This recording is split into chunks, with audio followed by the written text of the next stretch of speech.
Welcome to The Winner's Voice, where timeless books inspire powerful minds and lasting success. Today, we begin The Value of Money by B.M. Anderson, a classic work filled with powerful ideas on mindset, growth, and success. This is Part 2. Let's begin. Chapter 4. The Capitalization Theory and the Value of Money. Money is capital. A dollar is a capital good. Money is, moreover, a durable form of capital, which gives forth its services bit by bit, and indeed, in a community where the state bears the burden of wear and tear, never ceases to give forth those services. In any case, from the standpoint of a given individual, so long as there is a limit of tolerance prescribed for legal tender, it is a matter of accident if he ever incurs a loss from the wastage of the capital instrument, money, through wear and tear. Moreover, the fact that money is fungible, and that its use is to be found in a process which commonly returns to the owner, not the same coin, but a different coin, we may, in general, abstract from the wear and tear of the dollar, and look upon the dollar as a capital instrument which promises its owner, if he chooses to use it as capital, a perpetual annuity. The nature of this money service will be more fully described later. For the present, it is sufficient to say that exchange is a productive process, that exchange creates values, in as true a sense as manufacturing does, and that money facilitates exchange in as true a sense as coal facilitates manufacturing. There is, at any given time, a demand curve for this money service, manifesting itself in the money market, a demand for the short-time use of money as a tool of exchange, and the prices which come out of the interaction of demand and supply in the money market are the short-time money rates, including the call rates. These are properly to be conceived, not as pure interest on abstract capital, but as rents which are to be attributed to money as a concrete tool. Now, in general, when such rents appear, they may be capitalized.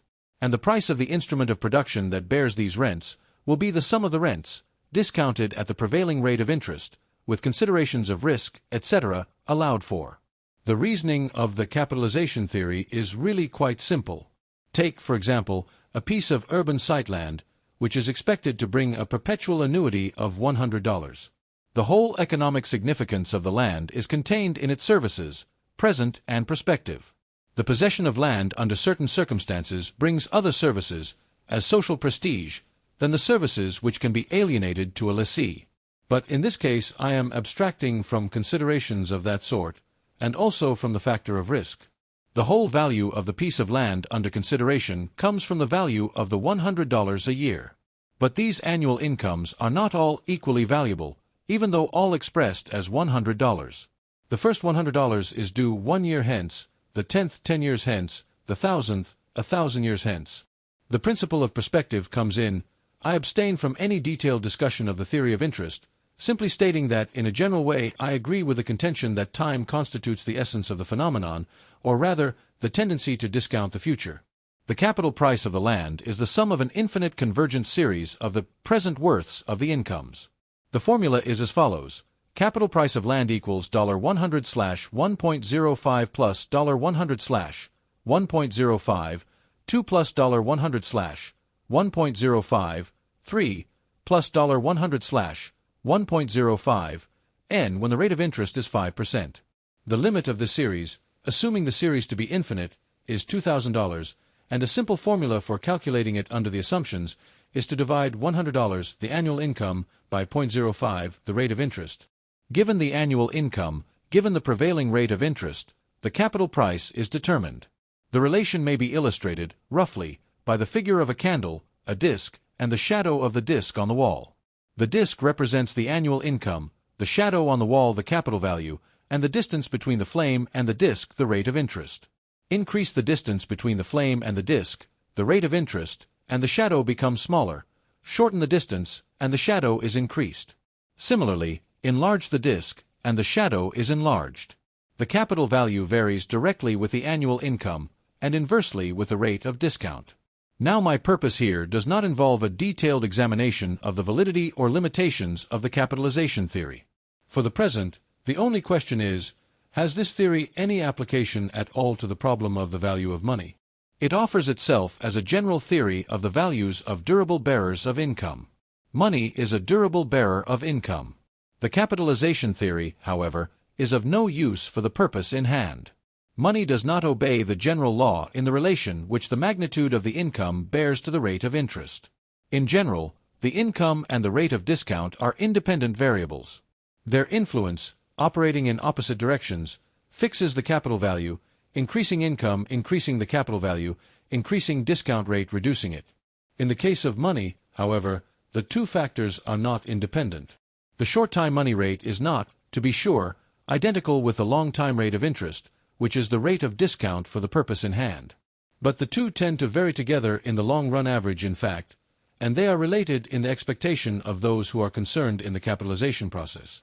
In our chapter on the functions of money, in Part 3, it will be shown that normally there tends to be a difference between the money rates and the long-time interest rates, the long-time rates tending to be higher than the rates on short loans, the rate on very short loans being lower than the rate on somewhat longer short-time loans, and the call loan rate being lowest of all. The explanation of this must be deferred till we have analyzed the functions of money.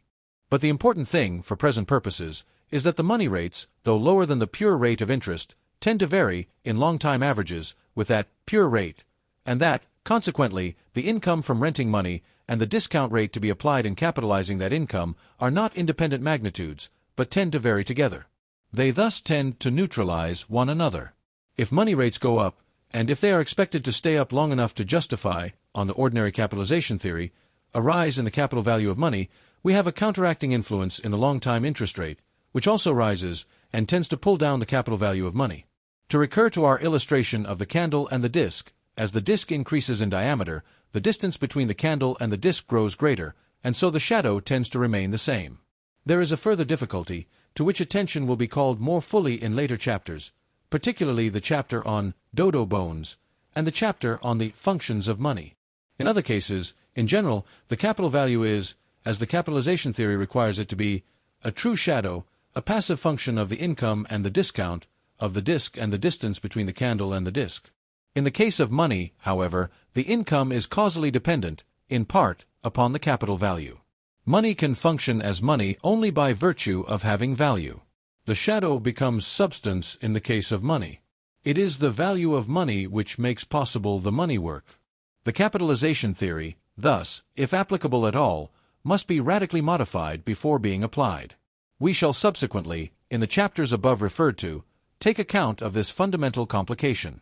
For the present, we can state it merely as a problem. How can we construe the interaction of the income value of money and the capital value of money in such a way as to avoid a circular theory? But further, the capitalization theory, as heretofore formulated, like the doctrines of supply and demand and cost of production, assumes money and a fixed absolute value of money. This assumption must be made if we are to be able to predict, on the basis of the capitalization theory, that a given annual income, at a given rate of discount, will give a specified capital value. This may be shown by the following considerations. If men anticipate that the value of the income, which is a fixed sum of dollars, is to grow less in the future, then the present worth of the bearer of that income will shrink to an extent greater than the pure rate of interest would call for. The principle of appreciation and interest comes in. The nominal interest, in times of falling value of money, tends to exceed the pure rate by an amount which compensates for the loss in value of future income as the dollar falls in value. We have here, however, a principle different from the principle of time discount.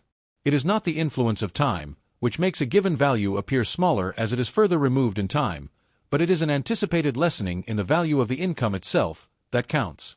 In terms of our candle and disc illustration, it is a factor affecting the size of the disc, rather than a factor affecting the distance between the disc and the candle. For the purposes of calculation, the two elements in the nominal rate of interest may be lumped together, and the nominal rate, rather than the pure rate, may be taken as the rate of discount for capitalization purposes. But for theoretical purposes, the two must be kept distinct. The capitalization theory rests on the assumption of a fixed value of the money unit.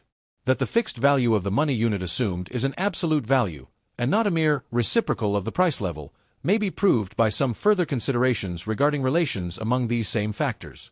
Assume a fall in the rate of interest.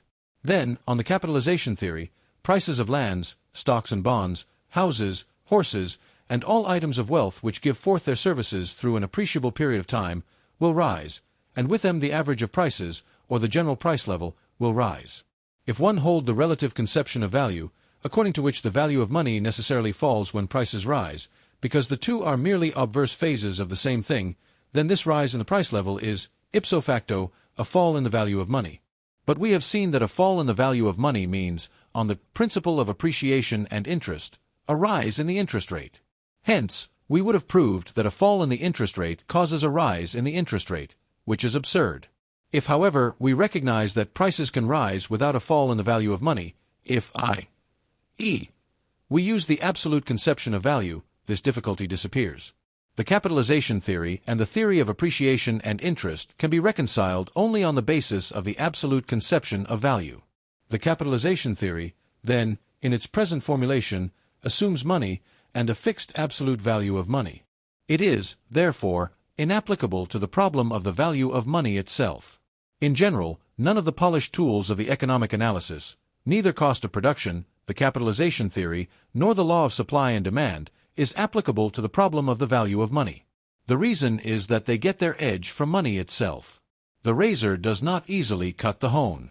It is to this fact, I think, that we owe the widespread and long-continued vogue of a theory so crude and mechanical as the quantity theory. In the next chapter we shall show that the utility theory of value, which we shall not recognize as a polished tool, has also failed to give us help in explaining the value of money. Chapter 5. Marginal Utility and the Value of Money. A good many writers have attempted to apply the marginal utility theory to the value of money. Among these, I may particularly mention Friedrich Wieser, Ludwig von Mises, Joseph Schumpeter, and, in America, David Kinley and H.J. Davenport. The marginal utility theory is ordinarily merely a thinly disguised version of supply and demand doctrine. As usually presented in the textbooks, we have an analysis of the phenomenon of diminishing utility of a given commodity to a given individual, illustrated by a diagram, in which the ordinates represent diminishing psychological intensities. Often a money measure is given to these diminishing intensities, and the curve is presented as the demand schedule of a given individual.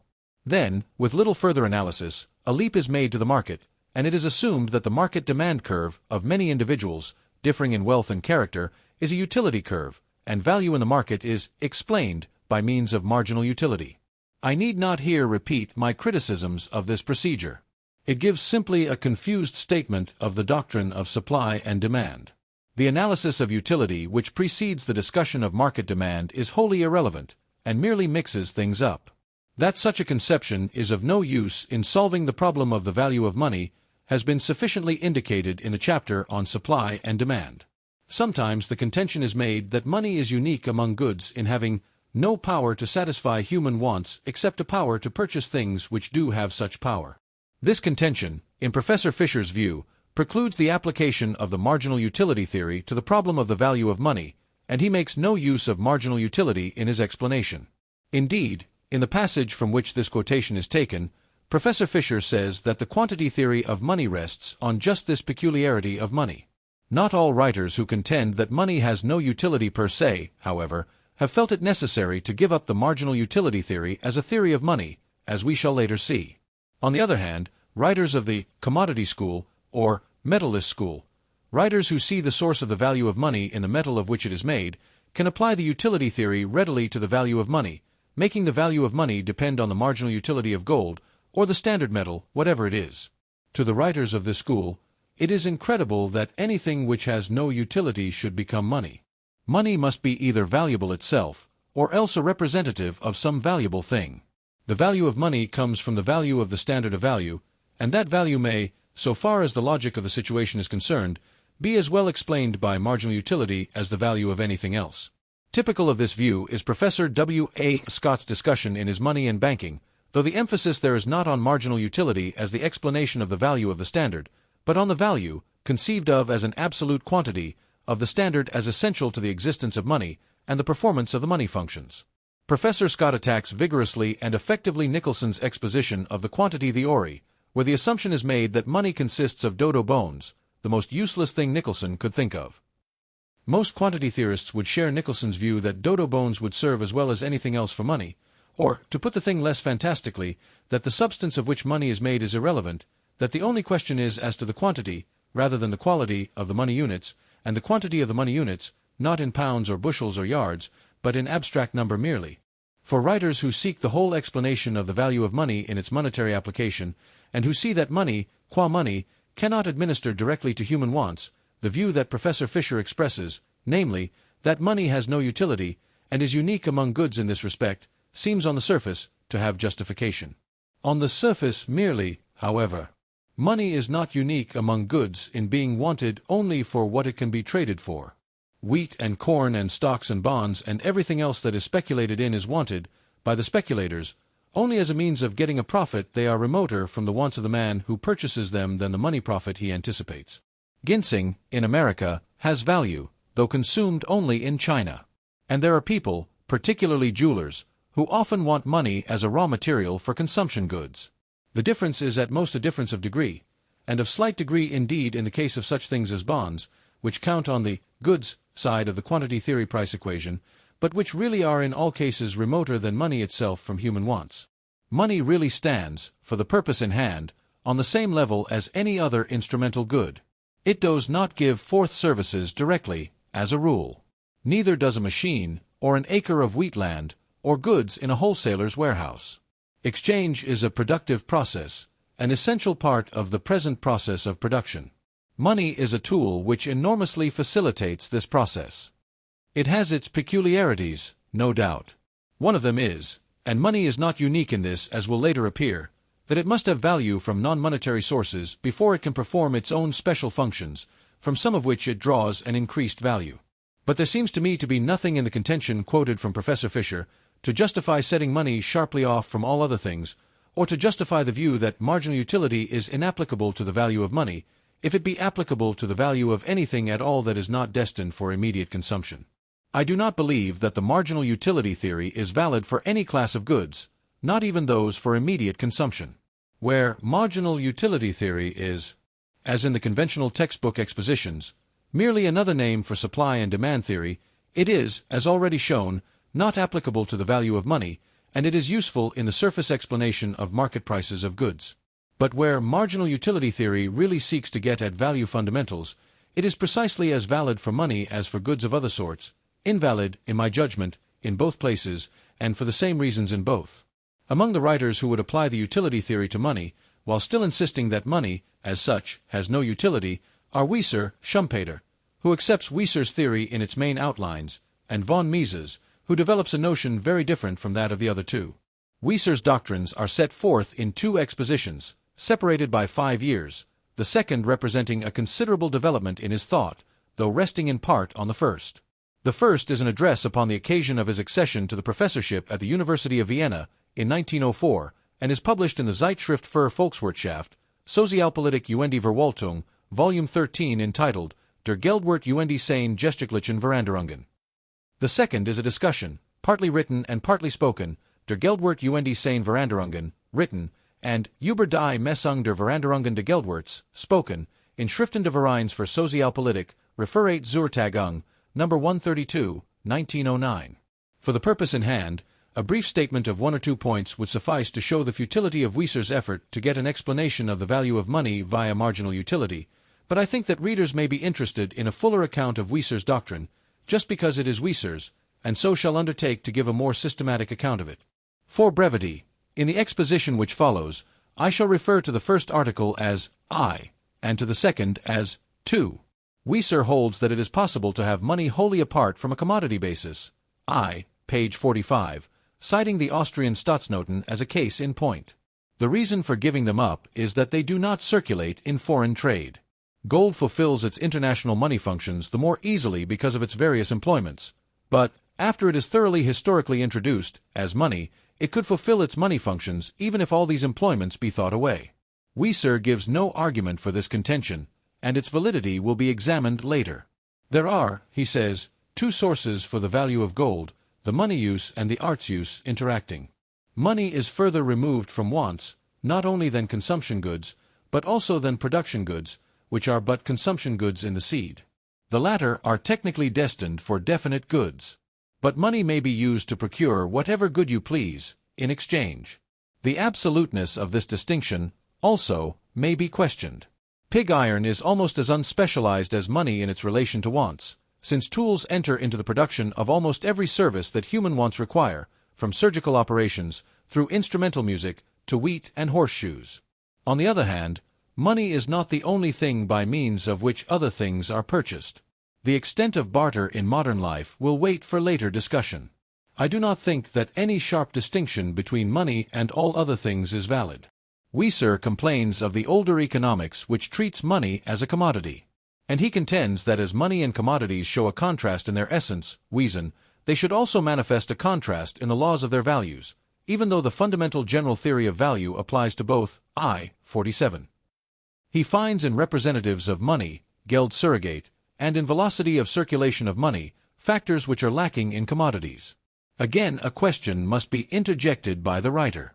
Are not corporation securities essentially like Geld surrogate from this angle? And do not goods vary greatly in the number of times they are exchanged? What are the speculative markets, where more sales are made in an active market, at times, than there are commodities or securities of the type dealt in existence? The value of money is essentially bound up with the money service. Wieser indicates that he is not talking about the subjective value of money, but its objective value, using the popular meaning of the term, which, he says, is not strictly logical, but is useful, the relation of money to all other goods which are exchanged, the purchasing power of money. This depends on goods as well as on money. In the second article, Wieser refines and elaborates his conception of the objective value of money, seeking to get away from the notion of relativity which is involved in the conception of purchasing power, and to get an absolute conception, which shall be a causal factor in the determination of general prices, rather than a mere reflection of them. It is to be a coefficient with the objective values of goods in determining prices. A change in general prices may be caused by a change in the value of money, and may be caused by a change in the values of goods. 2. Page 511. In explaining this objective value concept, which, in its formal and logical aspects, is in many ways similar to the absolute social value concept maintained by the present writer, though, in the present writer's judgment, inadequately accounted for by Wieser, so far as a psychological causal theory is concerned, Wieser objects to the term objective value which he had used in the earlier article. He prefers Volkswirtschaftlicher Wert. This term is perhaps best rendered public economic value, for present purposes, to distinguish it, on the one hand, from individual or personal value, and, on the other, from the social economic value concept of the present writer. At the same time, the connotation of a communistic or authoritative value must not be read into the term. It is, in its formal and logical aspects, really the most common of all the value notions, and may, best of all perhaps, be translated simply value, or economic value, or absolute value. But for the present discussion, we shall call it public economic value. This public economic value, in the case of goods, is not a mere objective relation between a good and its price equivalent. It is a subjective, psychological value, like personal value. If one wishes to call it objective value, one is using objective in the sense of the general subjective as distinguished from the personal individual idiosyncrasy. 2. Page 502. The objective exchange value of goods, here Wieser uses objektiver Tauschwert as the equivalent of his Volkswirtschaftlicher Wert, above mentioned, is the common subjective part of the individual valuations, leaving out the remainder of individual peculiarities. Der allgemein subjektiv Teil der persönlichen Wertschätzungen mit Verschweigung der individual eigenartig empfundenen Rests. Wieser does not seem to me to think out clearly the distinction between absolute and relative value in this connection. He wishes to get something more fundamental than a mere relation between goods and money. He wishes a psychological phenomenon. He wishes to have a value of goods which can be set over against the value of money, the two, in combination, determining prices. And yet, he wishes somehow to get these out of the prices themselves. We must seek a concept of the public economic value of money which, to be sure, proceeds from the general price level, price stand, but which excludes from its content everything that comes purely from the value of goods. 2. 511. To the public economic value of money, however, Wieser gives no independent definition. The definition runs in terms of the values of the goods. The value of money rises when the same inner values, inner Wert, of commodities are expressed in lower prices. It falls when they are expressed in higher prices. 2. 511-12. Inner value of goods is not defined, but I take it that Wieser uses it as meaning essentially the same thing as the public economic value already described, an absolute value. Cf. the usage of Menger and von Mises, infra, in this chapter, with respect to the terms inner and outer value. The definition is not strictly circular, perhaps, but at least it is pretty empty. Nothing appears to give the value of money, as distinct from its purchasing power, an independent standing. The reason for this will later appear. It should be noted, however, that the definition is not in terms of prices or purchasing power. Prices might remain unchanged, in Wieser's scheme, and yet the value of money sink, if the inner values of goods should sink. The value of money, thus defined, is to be explained by marginal utility. But money has no marginal utility of its own, it has no subjective use value, but only a subjective exchange value, derived from the use value, marginal utility, of the commodity purchased with the marginal dollar, 507-8. This subjective exchange value of money is the personal value of money, as distinguished from its public economic value, and is the cause of the public economic value. The personal value of money changes, 1. With the volume of one's personal income, 2. With the intensity of one's need for money, and 3. With market prices. The personal value of money is directly influenced and measured only in exchanges for consumption goods. Expenditures of other kinds affect it only indirectly by leaving less for consumption expenditures. The laborer always reckons with the personal value of money, but not the businessman, in his business calculations. As in the case of goods, we pass from personal to public economic value, 509. The personal value of money depends on the relation between an individual's money income and his real income, in terms of goods. The public economic value of money depends on the money income of the community as a whole, and its real income. 516-18. Money income grows faster than real income, through the extension of the money economy. Money income is not, like real income, dependent on quantity. The mere extension of the money economy increases the volume of money income, lowers the personal value of money, lowers its public economic value, and raises prices. Witness the effect on a rural community of bringing it into the great market, where all costs are reckoned in money and rising costs compel rising prices. Hence, there is a tendency for the public economic value of money to sink, and this has been the historical fact. 519-520. Criticism of this theory is almost superfluous. There are elements in Wieser's discussion, not here presented, which have very considerable importance, and which will be presented in a later chapter when the criticism of the quantity theory is taken up. Wieser deals some heavy blows to the quantity theory, but his constructive doctrine presents the clearest possible case of the Austrian circle. The value of money depends, not on its subjective use value, its own marginal utility, it has none. The value of money depends on its subjective value in exchange, the marginal utility of the goods which are exchanged for it. But these depend on prices, and prices depend, in part, on the value of money itself. This circle, present in every form of the Austrian theory which seeks a causal explanation of value and prices by means of marginal utility, though often less obviously present, is here quite glaring. The distinction between volume of money income and quantity of money is, on the other hand, an important one, and will be emphasized when the quantity theory is taken up. One further point in Wieser's doctrine calls for comment. It is strange indeed to find an Austrian seeing in a rise in money costs a cause of a general rise in prices. The Austrian doctrine is rather that rising money costs are reflections of rising general prices. Wieser's doctrine that the extension of the money economy to rural regions, compelling the farmer to reckon all his costs in money and so to raise his prices, has been adequately criticized by von Mises, who points out that Wieser sees only half the phenomenon, that eggs and butter are, indeed, higher in price in the rural region when it comes into contact with the city, but that they are correspondingly lower in the city from the same cause. On the other hand, the doctrine of costs is not the whole point in Wieser's notion of the extension of the money economy as a cause of higher prices, and we shall deal with the doctrine again, in a different connection. By devitalizing the marginal utility theory, by stating it in such a way that it makes no causal assertions, and in such a way that it leaves the real value problem untouched, it is possible to free it from the circle just pointed out. Schumpeter does so state it. Schumpeter's theory of value, though he attributes it to Bohm-Baruch, seems to the present writer to be essentially different. Bohm-Baruch undertakes to explain the value, objective value in exchange, of each good by its own marginal utility to different individuals, buyers and sellers of the good, indeed, by its marginal utility to four individuals, the two marginal pairs. He sees at points that the prices of other goods are sometimes factors, making marginal utility give way to subjective value in exchange, as the determinant of an individual's behavior toward a given good in the market, as in his much-discussed overcoat illustration. But Boombark never gets out of the circle which this reaction of the market prices on the individual subjective values involves.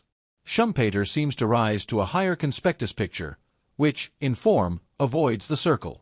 His picture is that of a vast equilibrium, in which, instead of attributing the market value of each good to its own marginal utility, you explain the exchange ratios of every good to every other good, all at once, by reference to a total situation, given the number of goods of each class, given the number of individuals in the market, given the distribution of each class of goods among the individuals, given the utility curves, not marginal utilities, of each good to each individual, n. Equilibrium will be reached, through trading, in which ratios between marginal utilities of each kind of good to each individual are inversely proportional to the abstract ratios of exchange, between the same goods, each measured in its own unit. The ratios are abstract ratios, between pure numbers, so far as the market ratios are concerned. The ratios in the mind of each individual are concrete ratios, between marginal utilities. The scheme, thus stated, says nothing as to the causal relation between marginal utility and market ratios. It merely states certain mathematical relations between each individual system of marginal utilities on the one hand and the abstract market ratios on the other. By avoiding assertions as to causation, it avoids a causal circle. In such a situation, marginal utilities and market ratios are, in reality, alike resultants, effects, of the given quantities of goods, distribution of goods, numbers of buyers and sellers, and individual utility curves, not marginal utilities. To this picture, one may add, what Schumpeter does not add, the curves showing time preferences of each individual for each sort of good, and, an element which Schumpeter does include, the curves of disutility for the individuals who produce each kind of good. The system, it may be noted, is as good a proof of real cost doctrine as it is of utility doctrine. Such a picture, I submit, avoids the circle which is presented in all other formulations of the Austrian theory of value. I wish, however, to indicate its limitations as a theory of value, and the impossibility of any application of it to the problem of the value of money. 1. Its data are inaccessible. Nobody could possibly know all the utility curves and all the time preference curves, and disutility of labor curves, etc., of all goods to all individuals in, say, the United States. To explain market ratios by utility curves is a case of ignotum per ignatius, so far as practical application is concerned. Moreover, the scheme is so difficult to visualize that it is useless as a tool of thought, as one will find who tries to think it through, without the aid of higher mathematics, for 10 goods and 10 persons, with unequal distribution of wealth, and different utility curves, time preference curves, and disutility curves for each kind of good to each individual. 2. The scheme must assume smooth curves and infinitesimal increments in consumption, which is a fiction so far as the individual psychology is concerned. Without this assumption, the point-for-point correspondence between individual and market ratios does not exist. It is only in social value curves, or in demand curves in the big market, which are social value curves, expressed in money, that you have, as a matter of fact, the right to smooth out your curves. 3. The theory must assume the frictionless static state, in which marginal adjustments are perfectly accomplished, and equilibrium really reached. Without this assumption, again the point-for-point inverse correspondence of market ratios and individual ratios fails. But this makes it quite impossible to apply the doctrine to any functional theory of the value of money, or to bring money in any realistic way into the scheme. As will be shown more fully in later chapters, money functions in bringing about just the absence of friction which static theory assumes. That is what money is for. The functional theory of money, therefore, cannot abstract from friction and dynamic change. It is, of course, possible, on this scheme to pick out any one of the goods in the system, say the 1-1000th each part of a horse, call it the money unit, and determine a set of money prices. These money prices are already given in the scheme in the ratios between the abstract numbers of this unit and the abstract numbers of the units of all other goods. But this is meaningless, so far as a theory of money is concerned. It abstracts entirely from the differences in salability of goods, on which the theory of money must rest. It gives us no clue to that part of the value of the money article which comes from its money functions. 4. The theory has no bearing on the problems of supply and demand. Demand curves are curves, not of utility, but of money prices. They are concerned, not with a system of ratios among goods in general, but with the absolute money prices of particular goods, one at a time. The modern demand curves and supply curves, representing the demand and supply doctrine first made precise by J.S. Mill, are concerned with the money prices of particular goods, and the equation of supply and demand, amount supplied and amount demanded, gives an equilibrium in which only one price is determined. Austrian theory, in Bohmbark's hands, and in the hands of practically all adherents of the Austrian school, including Davenport, has been offered as really bearing on the explanation of demand, and as giving a psychological account and explanation of the demand curve. The scheme of Schumpeter has simply no bearing at all on this vital point. The equilibrium picture in which all goods are involved supplies no data from which to construct any of the magnitudes above or below the margin of the demand and supply curves of any given good. One reason why this is so will appear from the point made with reference to money prices in the preceding paragraph. For Schumpeter's scheme, the significance of the article chosen as money would be as much a problem as anything else when the conditions are laid down. It would vary in the process of reaching the equilibrium. Its ratios with all other things would, thus, fluctuate until the equilibrium was reached.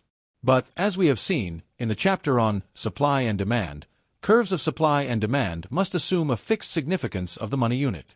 It may be further noticed, as marking off Schumpeter's scheme from supply and demand analysis, that in Schumpeter's scheme, the individual is the center of interest, and his reactions toward all kinds of goods is emphasized, whereas in supply and demand analysis, the one good, is the center of interest, and the price offers streaming toward it from all kinds of individuals is emphasized.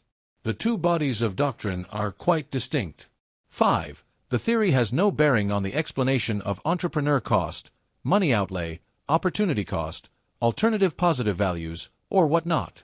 It finds no place for the modern cost doctrine. It does not in any way open the path to the Austrian theory of costs.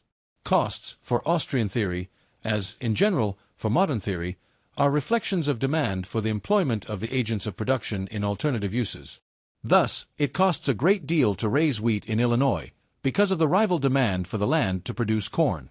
Labor costs are high in ordinary manufacturing, because of the rival demand for labor in the munitions factories, etc. As Schumpeter's theory can give no account of the demand for labor in the munitions factories, it follows that it can give no account of the cost of labor in the other factories. Instead, indeed, of giving us the modern cost doctrine, we see Schumpeter's scheme reviving the old real cost doctrine, running in terms of sacrifices in production. 6. The foregoing paragraph gives emphasis to the point with which we started, namely, that Schumpeter's theory is not a causal theory, but merely a theory which gives mathematical relations in a static picture. For the general theory of the Austrians, this real cost doctrine is anathema. Values are positive. The emphasis is put on positive wants, as causes which guide and motivate industry. The clue to all values is in the values of consumption goods, which are in direct contact with the utilities which are the source of value. From the values of consumption goods, we derive the values of production goods, labor, etc., which are goods of second, third, and fourth ranks, and whose values are merely reflected from the causal marginal utilities of the consumption goods they are destined to create. None of this causation is brought into Schumpeter's conspectus picture. On the contrary, with the bringing in of disutility of production, we have the doctrine of the earlier English school revived. The equilibrium picture is as good a proof of the one theory as of the other. If we assume the utility curves constant, and allow the cost curves to vary, then causation would be initiated by the cost curves. 7. Such an equilibrium picture leaves untouched the vital question which any theory must answer, which means to be of practical use in concrete situations. What are the real variables in the situation, and what factors are constant? What causes are likely to produce changes in market prices? The individual utility curves, which in Austrian theory are commonly treated as the only variables, except quantities of goods, in the strict static picture there are no variables at all, are really, when conceived of as individual, as growing out of the mental processes of each individual separately, the most constant factor in the situation. For, on the principle of the inertia of large numbers, each unit of which is moved by its own peculiar causes, changes in the utility curves of one man will be offset by opposite changes in the utility curves of another, and so the general system will remain much where it was. Of course, if a rich man changes his curve, a poor man's change will not offset it in the market, but this is to emphasize the distribution of wealth rather than the utility curves. It is only when you get changes of a sort that the individualistic psychology and the pure economic explanation factors of the Austrians find no place for, that you can predict a change in the general price system. It is only changes in fashion or mode, in general business confidence, in moral attitude toward this or the other sort of consumption or production, in the distribution of wealth, changes in taxes and other laws, causes of a general social character that you can count on to produce important changes in values. Of course, changes in the adequacies of supplies would be taken account of on either interpretation. 8. The scheme under consideration gives no value concept which the economist can make any particular use of. It gives only ratios between marginal utilities in the mind of the same individual and abstract market ratios. It gives no quantitative value which can be attributed to goods as a quality, a homogeneous quality of wealth by means of which diverse sorts of wealth may be compared, funded, etc. Such a concept is, however, necessary for the economic analysis, and Schumpeter is driven to creating substitutes for it of various sorts, notably Kaufkraft and Kapital. Kaufkraft, as Schumpeter uses the term, is not derived from marginal utility, but is an abstraction from the idea of money. It is not a quantity of money alone, nor even of money and credit, but is a fund of abstract power, which depends not alone on the quantity of money and credit in which it is embodied, but also on the prices of goods. This Kaufkraft is needed to give the causal steam the motivating power, which the social value concept connotes, but which ratios in the market lack. Similarly, capital is conceived of as an agent, a dynamic force, distinguished from accumulations of concrete productive instruments, by means of which the entrepreneur gets control of land, labor, and instrumental goods. Other functions of the quantitative value are shouldered on a hard-worked and unusually defined concept, credit, which leads Schumpeter into certain heresies regarding credit, which are mostly harmless in themselves, but which will arouse misunderstanding and opposition. Praeter necessitatem entia non multiplicanda sunt, and the social value concept, which covers by inclusion the notion of market ratios being ratios between social values, and which does all the work that Schumpeter attributes to Kapital and Kaufkraft, and most of the new work which he attributes to credit, is to be preferred, if only on grounds of intellectual economy. Capital is then saved for more usual meanings, and economy in terminology is also affected. Schumpeter also departs, as shown, from the abstract market ratio notion in erecting a causal theory of value, in which marginal utility is used as the equivalent of a quantitative value, and is traced by the Austrian imputation process back to the original factors of production. He even speaks of labor as having utility, whereas labor, unless used in domestic service, has not utility, but only value. In the marginal utility scheme above outlined, there is no place for money, on the assumptions laid down. It is a scheme of barter relations. The utilities which come into equilibrium are not subjective exchange values, which, as Schumpeter, with Wieser, contends, are the only subjective values money has, but are real subjective use values, marginal utilities. The scheme, assuming as it does, perfect exchangeability of all goods, with infinitesimal increments in consumption, has no place for money. There really is no money service to be performed. Schumpeter, indeed, speaks of money as a mere Schleier, which does not touch the essence of the phenomena, and such it is on his assumptions. In a similar situation, Professor Irving Fisher gives up the effort to find a psychological explanation of the value of money, and offers the quantity theory as a mechanical principle, additional to the psychological barter scheme. Schumpeter, however, does lip service still to the need for a psychological explanation. His answer runs in Wieser's terms. Indeed, he attributes it to Wieser. The prise of money Schumpeter does not use Wieser's absolute value concept, but lets his value of money run in purely relative terms. The price of money in goods depends on the subjective value of money. This subjective value of money rests on the experience of each individual in making purchases, rests on the prices of consumption goods, determined by the relation between real income and money income. The circle is as clear as day. Ludwig von Mises sees this circle, and tries to avoid it. In von Mises there seem to me to be very noteworthy clarity and power. His Theorie des Gelds und der Umlaufsmittel is an exceptionally excellent book. Von Mises has a very wide knowledge of the literature of the theory of money. He has a keen insight into the difficulties involved. He recognizes fully that, so far, the utility school has failed to solve the problem, 119 to 120. His theory is as follows. Individual valuations, 93, constitute the basis of the objective exchange value of money. But while for other goods, subjective use value and subjective exchange value are different concepts, for money the two coincide, and both rest on the objective value of money, 94. This seems to be our old circle in unmistakable form, but Mises thinks he has an escape, as will later appear. No function of money is thinkable which does not rest on its objective exchange value. The subjective value of money rests on the subjective use values of the goods for which it can be exchanged. 95. Money, at the beginning of its money functioning, must have objective exchange value from other causes than its money function, but it can remain valuable, even though these causes fall away, exclusively through its function as general instrument of exchange. 111. He gives no argument in support of this contention, but refers with approval to Wieser, Locke Sit, and to Simmel, Philosophie de Gelds, 115 ff.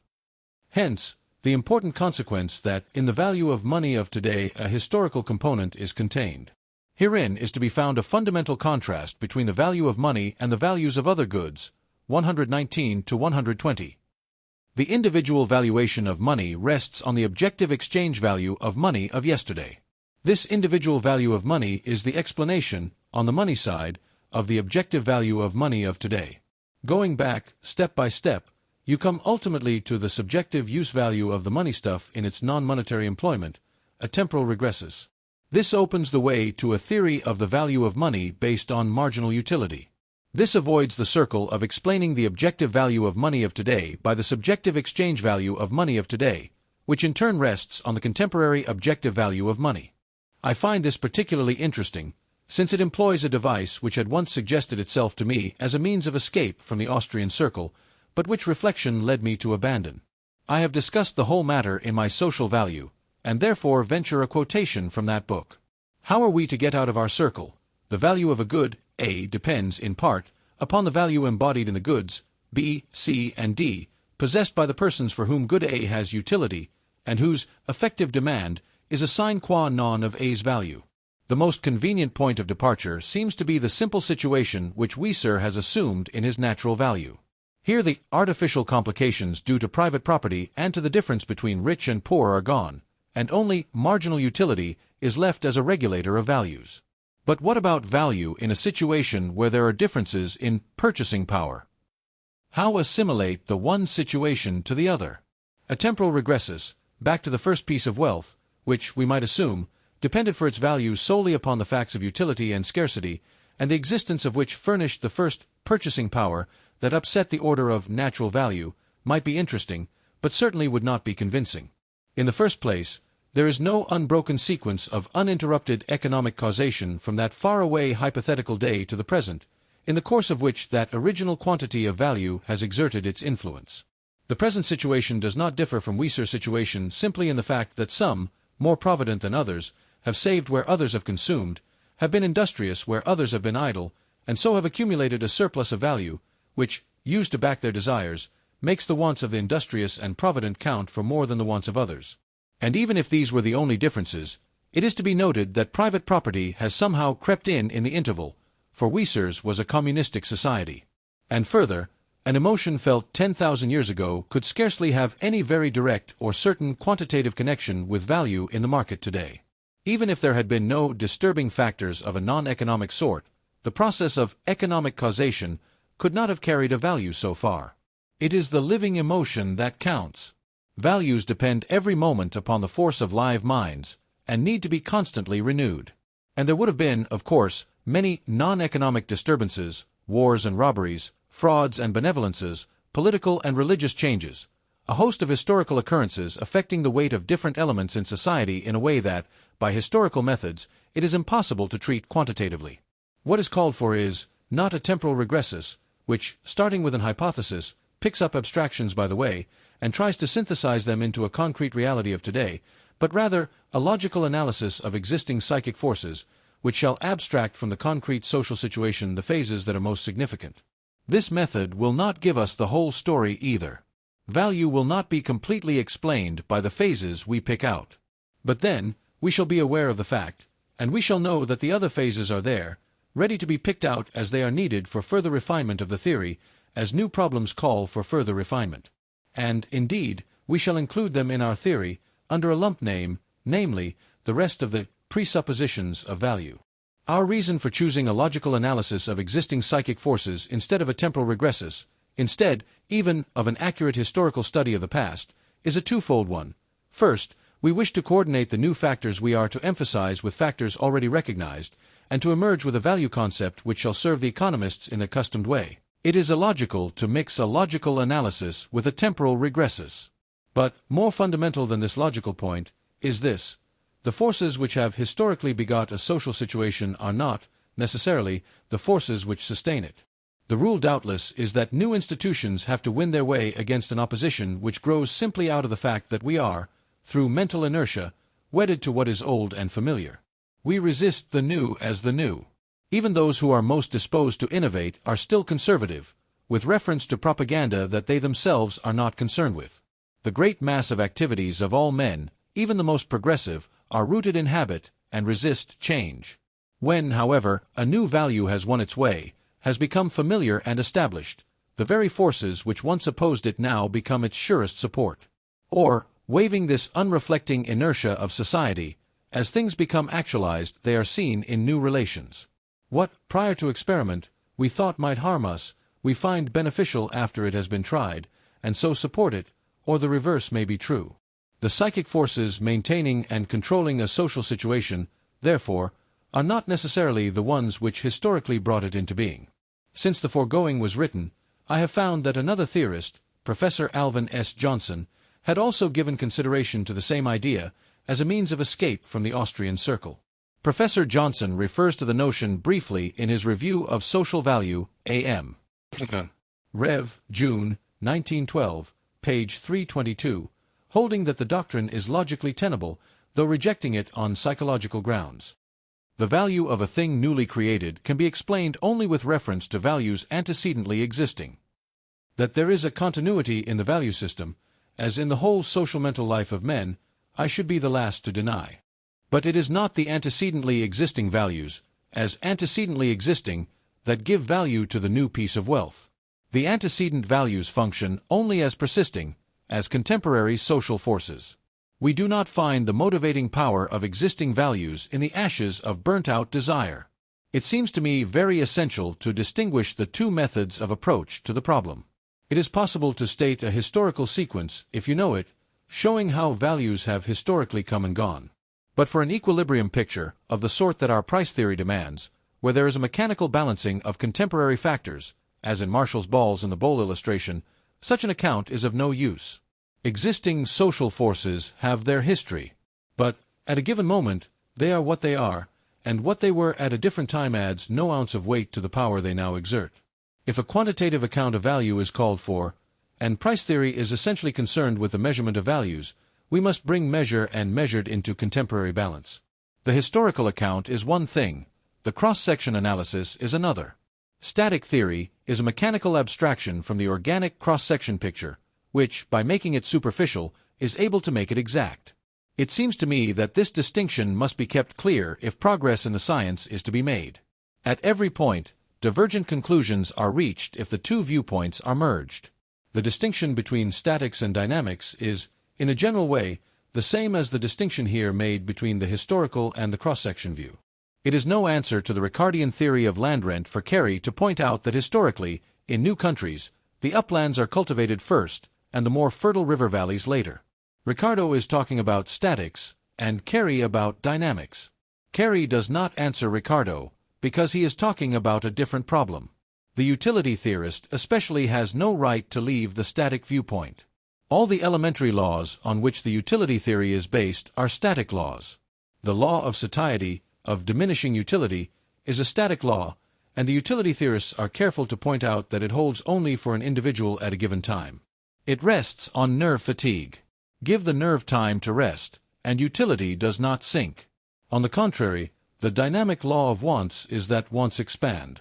As old wants are satisfied, new wants arise, so that, in the course of time, marginal utilities do not sink. The competition of new wants forces up the margins of the old wants. Moreover, with time, tastes change, habits are formed, and the same wants may grow more intense, as in the case of olives or whiskey. All this has been seen by the creators of the utility theory. Thus, Wieser, the want as a whole of course retains its strength so long as a man retains his health. Satisfaction does not weaken but rather stimulates it, by constantly contributing to its development, and, particularly, by giving rise to a desire for variety. It is otherwise with the separate sensations of the want. These are narrowly limited both in point of time and in point of matter. Anyone who has just taken a certain quantity of food of a certain kind will not immediately have the same strength of desire for a similar quantity. Within any single period of want, every additional act of satisfaction will be estimated less highly than a preceding one obtained from a quantity of goods equal in kind and amount. Natural value, page 9. A similar statement is in Tausig's Principles, I. 124. In such cases, however, the tastes of the purchasers may be said to have changed in the interval. At any given stage of taste and popularity, the principle of diminishing utility will apply. Illustrations could be multiplied. It is true that future marginal utilities come into the utility theory scheme, but they come in, not as future utilities, but as present worths of future utilities, or as present anticipated feelings, in Jevons' phrase suffering a discount, usually in the process. But I am not aware of any writer among the founders of the utility school who has sought to bring past utilities into the scheme. The past is dead. Its effects persist in the present only in present processes. A memory is a present psychological fact. Consider further. Is it the prices of yesterday that determine the subjective value of money to an individual, if the prices of yesterday are different from the prices of today, and the individual knows it? Insofar as we have the clear, intelligent economic mind, seeking its interests, and the marginal utility theory assumes this type of mind, the tendency is to bring all the factors in the problem into the present. If prices change slowly, so that the individual can count on essentially the same situation today that he had yesterday, doubtless he will not take the trouble to recast his value system. There is a tremendous lot of trouble in bringing about, in the individual's mind, the rational equilibration of values, trouble which the Austrian theory commonly abstracts from, but which should be recognized in the analysis, and accorded its own marginal significance in the scale. To throw the emphasis on inertia, however, and to assume that men do not readjust their margins to meet changed conditions, is to depart from the fundamentals of the Austrian theory. If the price situation is a rapidly changing one, men do rapidly readjust their estimates of money. If money is fluctuating rapidly in value, as, say, during a time when there is depreciated paper money, whose future depends on military events, the adjustments may be very rapid indeed. I quote the following from the news columns of the New York Times, of April 4, 1914, page 2, Juarez, Mexico, April 3. After the hysterical outbursts last night that greeted the news of the fall of Torreon, this city was preternaturally calm today. The silent gentleman with the dyed mustache who spins the marble at the roulette wheel in the Juarez Monte Carlo, conducted by Villa's officers for the benefit of the rebel treasury, seemed the only person who was not excited. When the crowd of players suddenly deserted him on the sound of the bugle call of victory, he gave the marble another whirl from sheer force of habit, but none returned. In an hour, however, play was faster and more furious than ever, for holders of constitutionalist money early realized that their currency had suddenly increased in value, and that they were somewhat richer than before.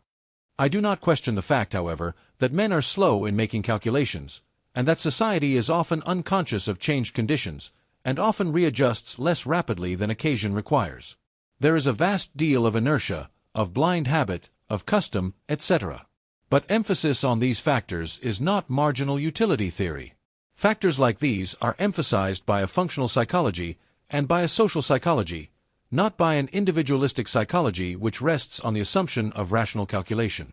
It is not past utilities that explain present subjective values of money when these subjective values are out of harmony with the present market facts, but rather present habits, present customs, present disinclination to readjust, etc.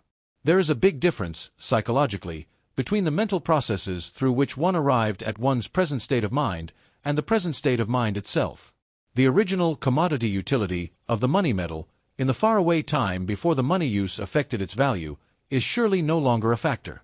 Certainly not on the basis of an individualistic psychology of the Austrian type. All the individuals who experienced that original utility are long since dead. Not even memories of the original utilities persist. When writing the passage in Social Value, quoted above, I did not suppose that I was dealing with a notion that anyone else would ever take seriously. My purpose in discussing it was chiefly to throw into sharp relief the contrast between the historical and the cross-section viewpoints, and to make clear that my own theory was based on analysis of existing psychological forces. Since finding, however, that two writers for whose views I have so much respect have independently developed the same idea, and have taken it seriously, I have felt it worth while to give it this extended consideration. Von Mises, like Wieser, needs an absolute value of money in his thinking. He does not call the concept by that name, but, following Menger, speaks of the inner objective value of money and the outer objective value of money. Mises, page 132. The latter is the purchasing power of money, a relative concept, exactly expressed in the price level. The inner objective value of money is designed to cover the causes of changes in prices which originate on the money side of the price relation alone. This inner objective value of money performs the same logical function in the theory of money that the absolute social value concept of the present writer does, even though the psychological explanation lying behind it is very different. Von Mises considers the quantity theory at length, noting a number of defects in it, chief of which is the fact that it has no psychological theory of value behind it, that it does not account for the existence of the value of money, and at most gives a law for changes in a value whose existence is taken for granted. The details of this criticism, however, need not be here presented. The quantity theory is to be treated in detail at a later point of our study. The writer who has most definitely stated the relation of utility to the functions of money is David Kinley, Money, ch. 8. He would explain the value of money by a. its utility as a commodity, and b. its utility in the money employment, the employments reaching a marginal equilibrium. The utility of the money metal in its commodity use calls for no analysis. But what is meant by the utility of money as money? Where the writers so far discussed have denied that money as money has any utility, Dean Kinley finds a utility in the money function itself. Money facilitates exchange, and exchange, by transferring goods from those who do not need them to those who do need them, increases the utility of those goods. Money, as money, thus produces utility. The utility of money is the extra utility which comes into being by virtue of its use, as compared with what would exist in a state of barter. The marginal utility of money is the utility of money in the marginal exchange, the exchange which would be effected by means of barter if money were any more difficult to procure. The marginal utility of money, then, is not the whole of the marginal utility of the good for which it is exchanged, but rather is the differential part of that utility which is created by means of the use of money in exchange. The marginal utility of money, thus, appears in separate services of money. Money is a durable good, which gives forth its services bit by bit. The value of money is based on these separate services. It is the capitalized value of the service rendered in the marginal exchange. This conception is, it seems to me, much truer to the spirit of the general marginal utility theory than the theories of Wieser, Schumpeter, or von Mises. If the utility theory at large were valid, the application here would be valid. To Dean Kinley's conception of a marginal utility of the money service, I offer simply the objections which I offer to the utility theory at large, objections indicated in what has gone before, and in my social value. The application of the capitalization theory to the value of money I have already discussed in a previous chapter, and shall again consider in the chapter on the functions of money. I conclude that the marginal utility theory has not solved the problem of the value of money. The reason, however, is simply that it has not solved the general problem of value. The marginal utility theory, insofar as it seeks to make marginal utility the cause of value, is circular. The effect of a given man's wants upon the value of the goods he wants depends, not on the marginal intensity of those wants alone. A penniless prisoner may desire a marble palace ever so intensely without affecting its value, but also upon the value of the wealth possessed by the individual who experiences the wants. But this is to explain value, not by marginal utility alone, but by value as well, a circle. Or, if we leave the standpoint of absolute values, and look at the matter in terms of prices, the same situation presents itself. The price which an individual is willing to pay for a good depends on his income, which commonly rests on prices, and on the prices he has to pay for other goods which enter into his budget. His price offer, expressive of the marginal utility of a horse to him, is made with consideration of the price of a buggy, of harness, of feed, of the wages of the servant who cares for the horse, the price of a barn, and of the other things that the possession of the horse involves. And not these alone. Less immediately, but still vitally, his whole budget enters. Higher prices for theater tickets, or for food, or for clothing will reduce his price offer for a horse. Further, his price offer for the horse will be tremendously influenced by his opinion as to the permanent market price of horses. He will not be willing to pay a price for the horse which he cannot expect to get back if he should decide later to sell the horse. The direct influence of market price on individual demand price is very great indeed. Marginal utility, subjective use value, very frequently gives place to subjective value in exchange in the determination of an individual's marginal demand price, which means that the market controls the individual instead of the individual controlling the market. With sellers, it is generally subjective exchange value, rather than marginal utility, that determines supply-price offer. The sellers, insofar as they are producers, have little need for the great mass of their stocks. They will sell them, rather than keep them, at almost any price. The reason they ask high prices is simply that they think the market will give them the high prices.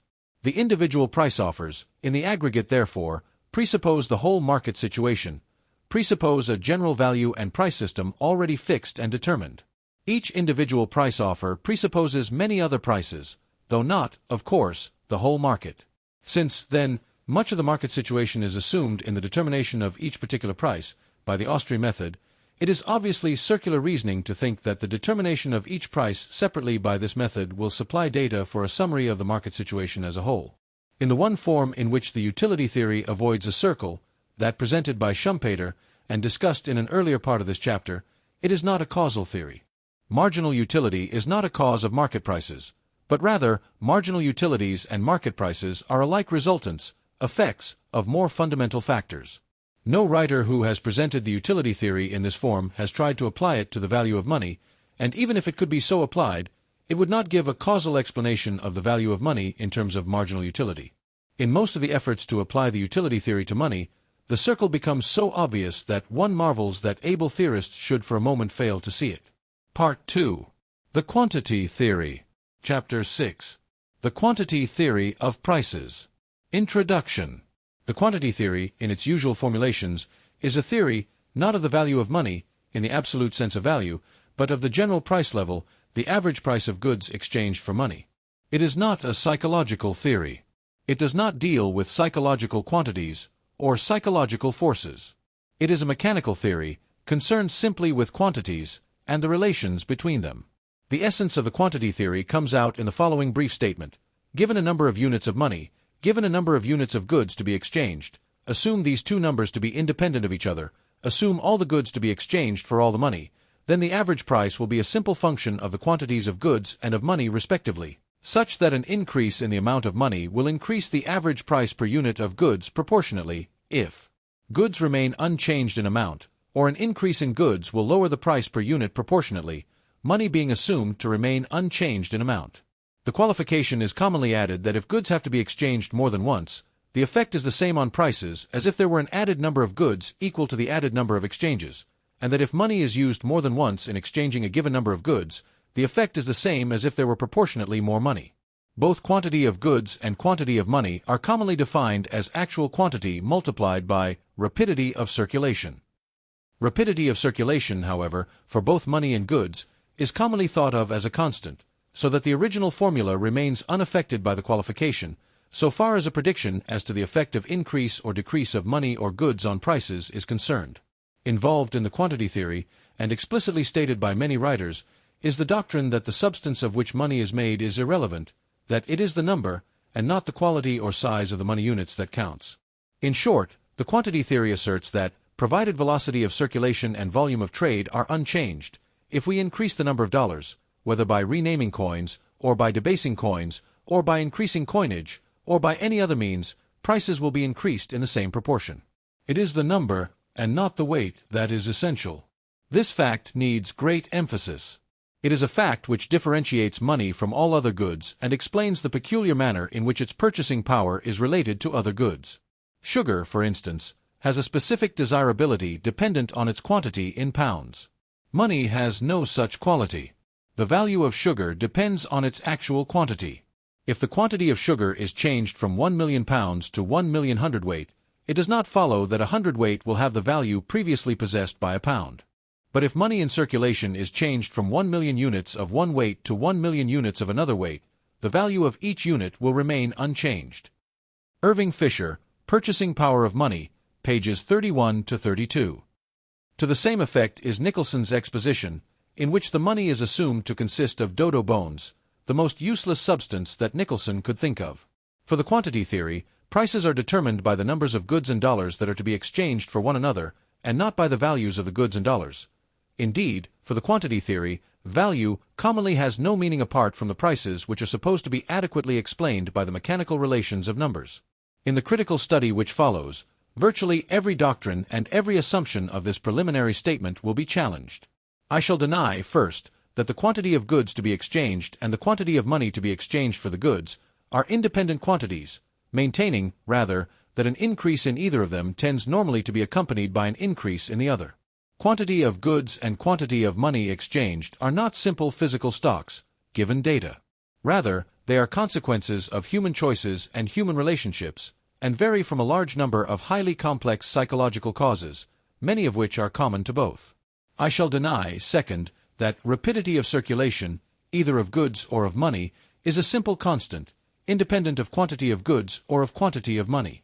I shall maintain, rather, that rapidity of circulation of money is a phenomenon which calls for psychological explanation, that the rapidity of money really means the activities of men, that these activities are complex and obey no simple law, that instead of being an independent factor, constant, in the situation, the rapidity of circulation of money is bound up with the quantity of money, the quantity of goods to be exchanged, the rapidity of circulation of goods, and the prices of the goods, and that the rapidity of circulation of goods is likewise causally dependent on the factors named, or better, on the causes which control them, that rapidity of circulation, whether of money or of goods, is not a causal factor independent of prices, but rather in part depends on prices. In the third place, I deny the doctrine that the question as to what the money unit is made of is irrelevant. On the contrary, I shall maintain that the quality of money, rather than its quantity, is the determining factor. I shall not maintain that only money made of or redeemable in valuable bullion can circulate, nor shall I maintain that the value of money depends wholly on the value of its bullion content when money is made of valuable metal. I recognize that value can come from other sources. But I shall maintain that value from some source other than the monetary employment is an essential precondition of the monetary employment, even though recognizing that that monetary employment may, in a way later to be analyzed, add to the original value of the money. The doctrine that only physical quantities or abstract numbers of goods are relevant I shall challenge especially, maintaining, on the contrary, that the psychological significances, the values, of goods are the really important thing, so that an increase in the number of one sort of goods may have a very different effect on the average of prices from an increase of the same number of units of some other good, and so that an increase in the number of goods exchanged under one set of conditions may have a very different effect on prices, or may be accompanied by a very different movement in prices, for the question of causal relations is a complicated one, from the change in prices that might accompany the same increase in the amount exchanged of same goods under other circumstances. Finally, the doctrine of the quantity theory that the price level is a passive result of the other factors named, quantities of goods and money, and their respective velocities, that prices cannot initiate a change in the situation, will also be challenged.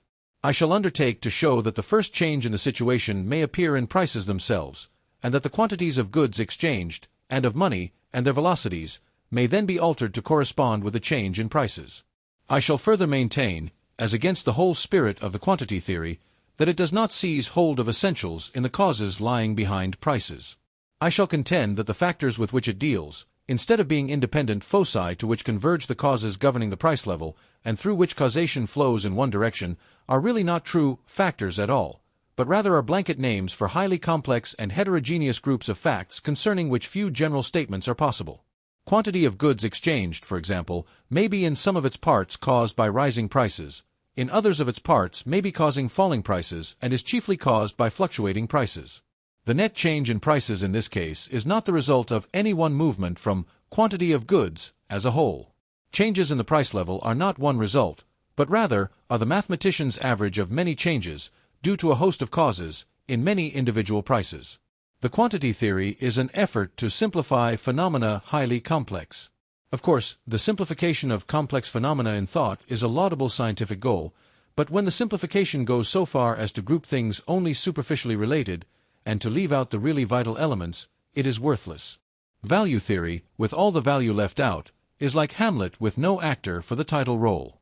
Simplification in the explanation of general prices has gone as far as we can legitimately take it when we seek to summarize all the factors involved in the foci of, on the one hand, the value of money, and, on the other hand, the values of the particular goods. The general price level is an average of many concrete prices. Each of these individual prices has a concrete causal explanation. The general price level has, not a few simple causes, but an infinite host of causes. Indeed, the general price level has no real existence. It is a convenient mathematical concept, by means of which we may summarize the multitude of concrete facts. It is useful as a device for measuring changes in the value of money, on the assumption that changes in the values of goods neutralize one another. This assumption is never strictly true, and often is demonstrably false. The general price level is neither a cause nor a result. Particular prices, in general, are results of two causes, namely, the value of money and the value of the good in question, and particular prices may then become causes, changing the quantity of money involved in a given set of exchanges. Neither quantity of money, nor quantity of goods exchanged, nor rapidity of circulation, nor general price level is a simple, homogeneous quantity, obeying definite laws. I shall also undertake to show that in many important cases the quantity theory leads to conclusions regarding the price level which contradict other laws of prices, notably the capitalization theory, the cost of production doctrine, and the law of supply and demand. I have previously pointed out that these three doctrines are inapplicable to the problem of the value of money itself. On the assumption of a value of money, however, using value in the absolute sense, they are applicable to the problem of prices, and, since the price level is merely an average of particular prices, they should be applicable to the problem of the price level also. It will be shown, in the course of the criticism which follows, first that the quantity theory contradicts each of these doctrines, in certain situations, and second, that in these cases, the conclusions based on the cost theory, the supply and demand theory, and the capitalization theory are right, and the conclusions based on the quantity theory are wrong. It has been maintained by certain writers, as Knut Wicksell and Irving Fisher, that cost of production and supply and demand are inapplicable to the problem of the general price level. I shall maintain the contrary, holding that while these doctrines are inapplicable to the problem of the value of money, they are applicable to the problem of general prices, on the assumption of a fixed value of money. By the value of money I mean its absolute value, and not, what the quantity theorists commonly mean, its purchasing power, or the reciprocal of the price level. I shall undertake to show that no sound conclusion reached on the basis of quantity theory reasoning is the peculiar property of the quantity theory school, that every valid conclusion which may be based on the quantity theory may also be deduced from the theory maintained in this book, and, indeed, that most of them may be deduced from several other theories of money, notably the commodity or bullionist theory. I shall show a number of false and misleading doctrines which logically spring from the quantity theory, and shall undertake to show that the quantity theory fails to give an adequate basis for several important parts of the theory of money, among them Gresham's law, the theory of international gold movements, and the theory of elastic banknotes and deposit currency. So much for the theses to be maintained. The detailed proof of these contentions will best be given in connection with a critical account of various versions of quantity theory doctrine. Attention will be given in this summary to the expositions of Nicholson, Mill, Taussig, and Kemmerer, and very special attention to Fisher, though some other writers will also be taken into account. You've been listening to The Value of Money, Part 2. Thank you for joining The Winner's Voice. Part 3 will be available in the next video. Don't forget to like, comment, and subscribe for more powerful audiobooks.